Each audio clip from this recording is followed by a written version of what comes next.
تمام قوم، ملک، سلطنت، سیاستدان سب لوگ درست ہو جائیں۔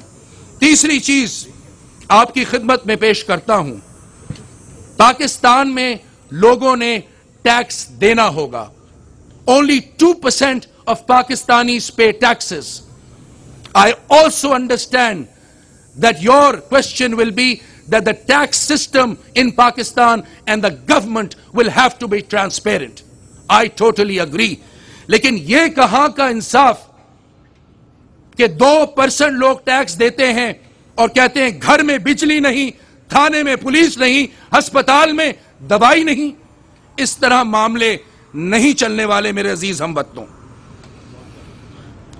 چوتھی چیز، Pakistanis will have to stand up and say no to terrorism، اس لیے کہ اسلام ہمیں اعتدال پسندی کا سبق دیتا ہے۔ پانچویں چیز، یوتھ یہ ملت کے مقدر کا ستارہ ہوتا ہے۔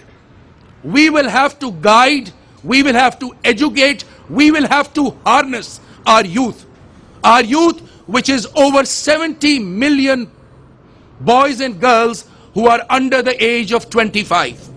اور آخری چیز میرے عزیز ہم وطنوں، ایک پاکستانی، ادنا پاکستانی ہونے کی حیثیت سے آپ سے گزارش کرتا ہوں کہ پاکستان کو ہم نے معاشی طور پر اپنے پیروں پہ کھڑا کرنا ہے۔ By doing the above, we will be able to make Pakistan economically sound۔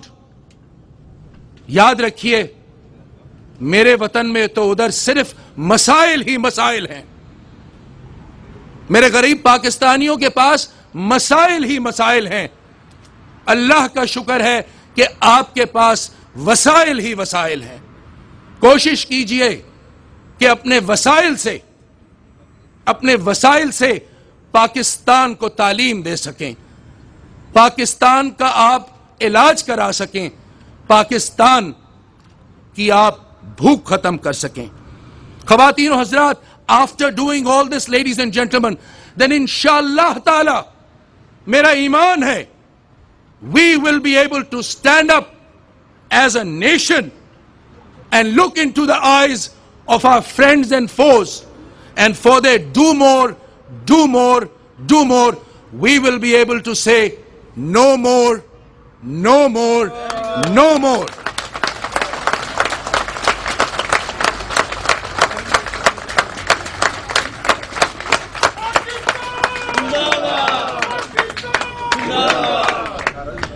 Excellency, Premier, and all my Canadian friends who do not understand Urdu, allow me to speak in my national language, a language in which I can express my heart and soul the best for a moment۔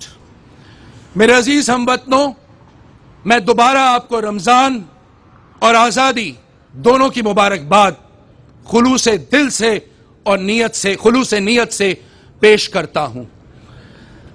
ایک زندہ قوم کی طرح یاد رکھیے، پاکستان اور پاکستانی چاہے دنیا کے کسی بھی خطے میں ہو، وہ قیمت چکتاتا رہے گا۔ دوسرے ملکوں کی آزادی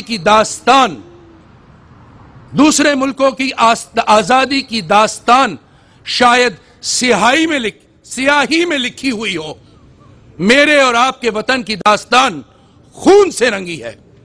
میرے عزیز ہم وطنوں، آزادی کا احترام کیجئے، اس میں ہمارے بچوں کی پکار، ہماری ماؤں کی دعا اور شہیدوں کا لہو شامل ہے۔ پاکستان کو قائم کرنے میں ہزاروں لاکھوں لوگوں نے اپنی جانیں قربان کی ہیں، تو یہ سبز ہلالی پرچم پوری دنیا میں لہرا رہا ہے۔ شاعر نے کیا خوب کہا، اس پہ اپنا خطاب ختم کروں گا۔ میری آنکھوں کے لیے ہے سرما جس کا ہر ایک غبار، جس کی مٹی میں مہکتا ہے لہو شہیدوں کا۔ قدر آزادی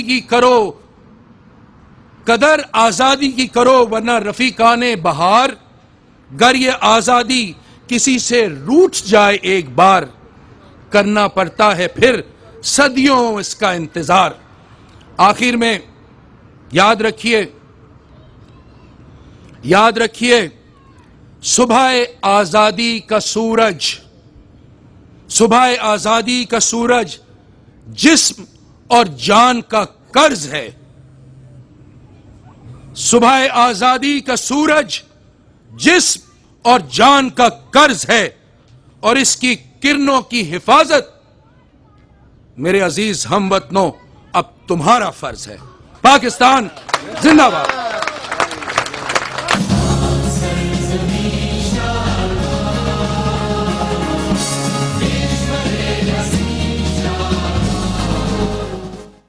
कौंसिल ऑफ पाकिस्तान साबिदा खान साहब हमारे साथ मौजूद हैं। बहुत ही शानदार प्रोग्राम माशाल्लाह से उन्होंने आज जो है अरेंज किया है। आपको बहुत मुबारक यौम आज़ादी और आज का दिन। आप सबको भी, तमाम पाकिस्तानियों को मेरी दिली मुबारकबाद हो।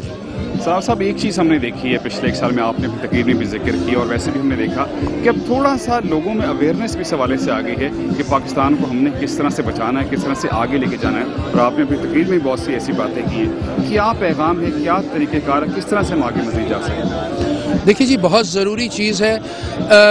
ऐसे जश्न आज़ादी के दिन ठीक है, हमें नगमे भी गाने चाहिए, हमें नारे भी लगाने चाहिए, पाकिस्तान जिंदाबाद, लेकिन 2 मिनट के लिए हमें रुक के सोचना पड़ेगा आज कि हमने 64 सालों में क्या गलतियां, क्या कोताहियां की, क्या गलतियां करते जा रहे हैं।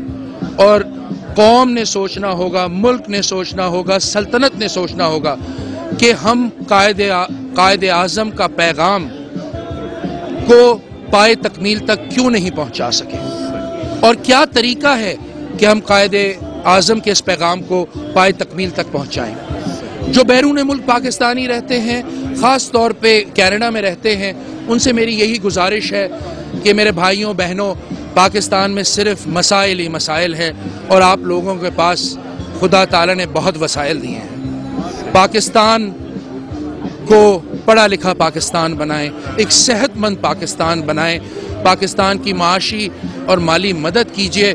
मैं आज ये अपील नहीं कर रहा कि हुकूमती इदारों की तरफ से ये काम कीजिए, आप अपने भाई बहन, रिश्तेदार, दोस्त, अजीज़ अकारिब जो पाकिस्तान में हैं, उनकी तवस्सुस से पाकिस्तान में ये जो गरीब ख़ानदान हैं, इनको अपनी किफ़ालत में लीजिए, इसलिए कि पाकिस्तान आपका कफ़ील था जब आप कनाडा तशरीफ़ लाए।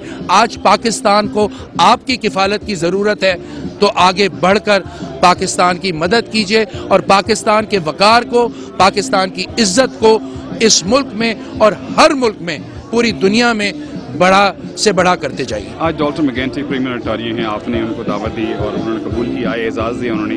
कितना ज़रूरी है कि पाकिस्तानी नज़ात जो कैनेडियंस हैं वो इस सिस्टम में आएँ। आज का आना उनका बहुत इस हवाले से भी अहम था कि उन्होंने पाकिस्तान के हवाले से बहुत सारी चीज़ें आपने बताई, उन्होंने भी इसका जिक्र किया। कितना अहम है ये चीज़ें? देखिए जी, मैं खुल के बात करूँगा। पाकिस्तानी कैनेडियंस जो इधर हैं, उनको चाहिए कि जो नए इमिग्रेंट्स आते हैं जिनको अंग्रेज़ी नहीं आती, वो अंग्रेज़ी सीखें, कनेडियन वे ऑफ लाइफ सीखें। कनेडियन वे ऑफ लाइफ ये नहीं कि आप अपने दीन या अपनी सकाफत से दूर हो जाएं, लेकिन जहां हमारे बच्चे क्रिकेट खेलते हैं उनको आइस स्केटिंग भी करनी चाहिए, उनको आइस हॉकी भी खेलनी चाहिए, ताकि वो बच्चे सॉकर खेलेंगे कनेडियन बच्चों से तो खुद ही एसिमिलेशन होगी। तो ये स्कूल और कॉलेज लेवल से शुरू की जाए ये चीज़ें। पाकिस्तानी जो बड़े हैं, जो स्कूल कॉलेज में नहीं है, मेरी हमेशा उनसे गुजारिश होती है कि कैनेडियन सोसाइटी में वॉलंटियर वर्क कीजिए, हस्पतालों में, इदारों में वॉलंटियर वर्क कीजिए। इनके बड़े बड़े फंक्शन होते हैं, जब आप वॉलंटियर वर्क करेंगे नज़र आएगा कि आप पाकिस्तानी और एक अच्छे पाकिस्तानी हैं। तो सोसाइटी में एसिमिलेट करने के लिए आपको सोसाइटी का बनना होगा। बहुत शुक्रिया सर, थैंक यू। थैंक्स।